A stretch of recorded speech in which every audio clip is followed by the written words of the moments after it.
السلام علیکم dear viewers, آپ کے فیورٹ طبی انفارمیٹو چینل دارالحکمت سے آپ کی خدمت میں حاضر ہیں۔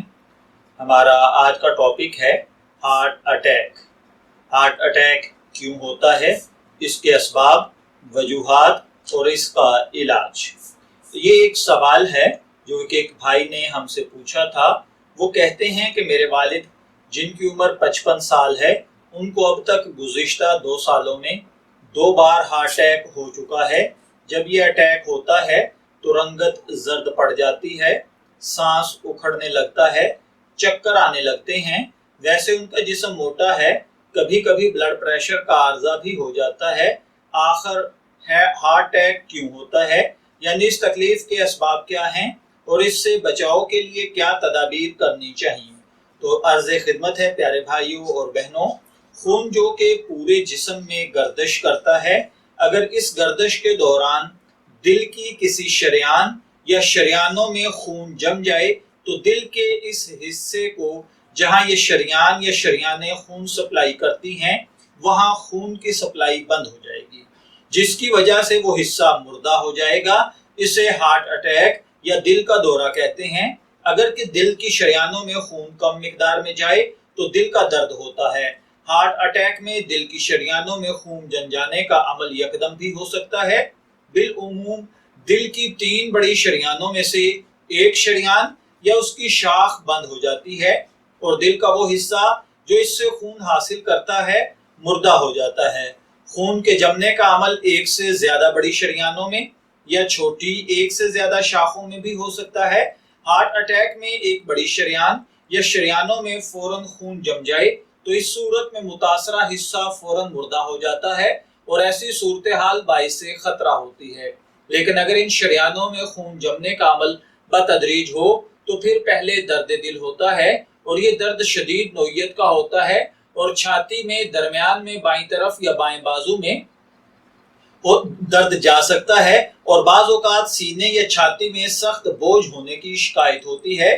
اس طرح کے دورہ قلب میں بلڈ پریشر کم ہو جاتا ہے، نبض تیز چلنے لگتی ہے، رنگت زرد ہو جاتی ہے، طبیعت میں سخت بے چینی ہوتی ہے، جی متلاتا ہے، پسینہ آتا ہے۔ اس کے علاوہ بھی کچھ نشانیاں ہیں، جیسے خون میں چربی کی مقدار بڑھ جاتی ہے، وزن کی زیادتی یعنی موٹاپا، اور اسی طریقے سے بڑھا ہوا بلڈ پریشر اور تمباکو نوشی۔ یہ وہ عوامل ہیں جو کہ ان چیزوں کا باعث بنتے ہیں۔ اگر ان میں سے 3 وجوہ کی موجودگی ہو تو پھر ایسے حضرات کو عام آدمی کی نسبت دورہ قلب کے امکانات 7 گنا زیادہ ہوتے ہیں۔ خواتین میں مردوں کی نسبت ہارٹ اٹیک کم ہوتا ہے، سیاہ فام لوگوں کو زیادہ ہوتا ہے۔ ترقی یافتہ ممالک میں تمام تر سہولتوں کے باوجود ہارٹ اٹیک زیادہ ہوتا ہے اور دنیا کی سب سے زیادہ ترقی یافتہ ملک میں امراض قلب سے اموات کی شرح پاکستان کی نسبت بہت زیادہ ہے۔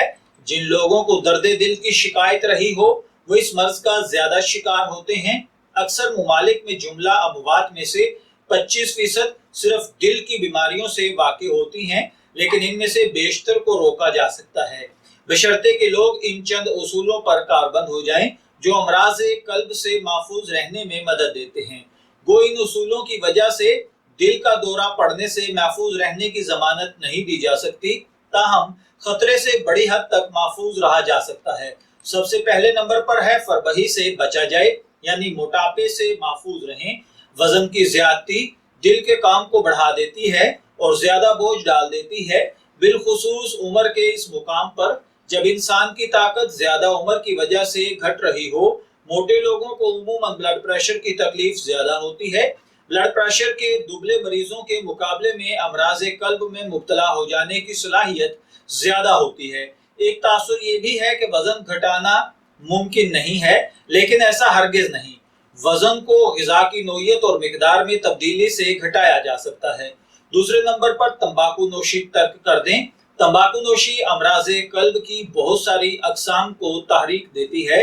جدید تحقیقات کے مطابق میڈیکل سائنس نے ثابت کر دیا ہے کہ تمباکو پینے والے تمباکو نہ پینے والوں کے مقابلے میں 3 گنا زیادہ ہارٹ اٹیک کے خطرے سے دوچار ہوتے ہیں، اور اگر آپ سگریٹ پیتے ہیں تو چھوڑ دیں، کم کرنے کی بجائے امکانی کوشش یہ کریں کہ یہ لت ہمیشہ کے لیے چھوٹ جائے۔ تیسرے نمبر پر باقاعدہ ورزش کو اپنا معمول بنائیں۔ جو لوگ محنت مشقت نہیں کرتے دل کی بیماری میں اکثر ان کا شکار ہو جاتے ہیں۔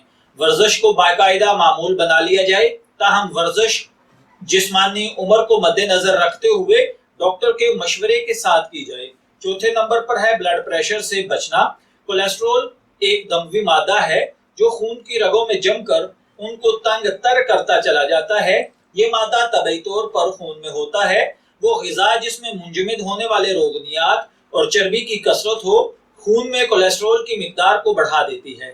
جب اس کی مقدار زیادہ ہوتی ہے تو یہ خون کی اندرونی رگوں کو اندرونی سطح میں جم کر ان کو تنگ کر دیتا ہے۔ غذا میں معمولی سی تبدیلی کر کے خون میں کولیسٹرول کی مقدار کو کنٹرول میں رکھا جا سکتا ہے۔ اس کا مطلب یہ ہے کہ روغن والی غذاؤں کے استعمال میں احتیاط سے کام لیا جائے اور منجمد روغنیات اور چربی کی بجائے ایسے نباتاتی تیل استعمال کیے جائیں جو رقیق و لطیف ہوتے ہوں اور صحت بخش نباتات سے حاصل کیے جاتے ہوں۔ اس کے ساتھ ساتھ نشاستہ دار اشیاء اور چینی کی مقدار کو بھی کم مقدار میں استعمال کیا جائے تاکہ آپ دل کے دورے سے محفوظ رہ سکیں۔ میں دعا گو ہوں کہ اللہ تعالی ہمیں ان باتوں کو سمجھ کر ان کے مطابق زندگی گزارنے کی توفیق عطا فرمائے۔